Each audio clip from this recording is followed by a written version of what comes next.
ఆ మధ్య ఒక పాస్టర్ గారి దగ్గరికి ఒక తల్లి వచ్చి ఏడుస్తుందట. అయ్యగారు, ఇది నా కడుపుని ఎందుకు పుట్టిందో అర్థం కావట్లేదు అయ్యగారు, ఇది పుట్టకుండా ఉంటే బాగుండేది అయ్యగారు, ఎందుకమ్మా కూతురు గురించి అంత పెద్ద మాట అంటున్నావు, అనకపోతే ఇంకేమైనది అయ్యగారు. 10వ తరగతి చదివేటప్పుడు ఎవడికో మనసు ఇచ్చిందంట, ఆడికిచ్చి పెళ్లి చేస్తారా లేదా, పెళ్లి చేయకపోతే కిరోసిన్ పోసుకుంటాను అంది. సీపురి కట్ట తీసుకొని శతకొట్టాం. ఏదో 10వ తరగతి పాస్ అయింది. ఇంటర్మీడియట్కి వెళ్ళిందా, సెకండ్ ఇయర్కి వచ్చిన తర్వాత మరలా స్టార్ట్ చేసింది. ఇంకొకటికి మనసు ఇచ్చా, నువ్వేంటి, నేను పంపించే దేనికి, నువ్వు చేసేదేంటి అని ఇద్దరం, నేను నా భర్త ఇద్దరం దంచి వదిలిపెట్టాం. ఇప్పుడు డిగ్రీకి వచ్చింది అయ్యారు, సెకండ్ ఇయర్లో అంటది, ఇప్పుడు నేను మేజర్, ఇంకొకరికి మనసు ఇచ్చా, ఆడికిచ్చి పెళ్లి చేస్తారా చేయరా, మీరు చేయకపోతే నేనే పోయి చేసుకుంటా. ఏం చేయాలి అయ్యగారు? 10th క్లాస్లో ఒకడికి ఇచ్చిందా మనసు, ఇంటర్మీడియట్లో ఇంకొకటికి ఇచ్చిందా, డిగ్రీలో మరొకటికి ఇచ్చిందయ్యా. ఆ తల్లి పాస్టర్ గారి వైపు చూసి అందట, అయ్యగారు అసలు ఇంతకీ దానికి ఎన్ని మనసులు ఉన్నాయి అయ్యగారు అందంట. కొంచెం మీలో కొంతమంది నవ్వేరు కదా, ఘాటుగా అడుగుతా, అలాంటి దరిద్రపు బుద్ధి నీలో కూడా ఉందేమో, అలాంటి దరిద్రపు మనస్తత్వం నీ కడుపున పుట్టిన పిల్లల్లో కూడా జరుగుతుందేమో.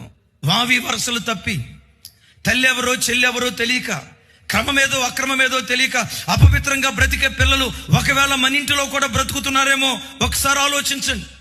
క్రైస్తవ యవన బిడ్డలారా, పవిత్రుడైన దేవుని ఆరాధించే ప్రజలారా, మా దేవుడు పరిశుద్ధుడు పరిశుద్ధుడు పరిశుద్ధుడని ప్రపంచానికి చాటి చెప్తున్న క్రైస్తవ యవన బిడ్డలారా, మీరు కాలేజీకి వెళ్ళిన చోట ఎలా బ్రతుకుతున్నారు, మీ ఉద్యోగ స్థలాల్లో ఎలా బ్రతుకుతున్నారు, మీ వ్యాపార స్థలాల్లో ఎలా బ్రతుకుతున్నారు?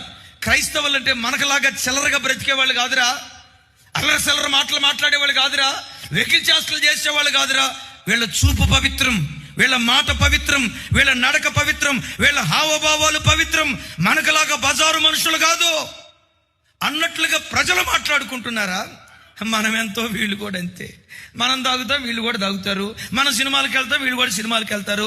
మనం బజారు పనులు చేస్తాం, వీళ్ళు కూడా బజారు పనులు చేస్తామని యేసయ్య అన్య ప్రజల మధ్యలో చిన్నోడైపోతున్నాడా నీ ప్రవర్తనను బట్టి? అన్య ప్రజల మధ్యలో ఈ మహా గొప్ప దేవుడు నిన్ను బట్టి చిన్న వ్యక్తి అయిపోతున్నాడా? ఒకసారి ఆలోచించు. ఈ యవ్వన కాలంలో యోసేపులాగా నేను బ్రతుకుతా అని తీర్మానం చేసుకో, దానియేలులాగా నేను బ్రతుకుతా తీర్మానం చేసుకో, ఎస్తేరులాగా బ్రతుకుతా తీర్మానం చేసుకో, తల్లి మరియలాగా బ్రతుకుతా తీర్మానం చేసుకో. వాళ్ళని లేవనెత్తిన దేవుడు ఈ సంఘంలో నిన్ను కూడా అలా లేవనెత్తటానికి దేవుడు శక్తి కలిగిన వాడై ఉన్నాడు.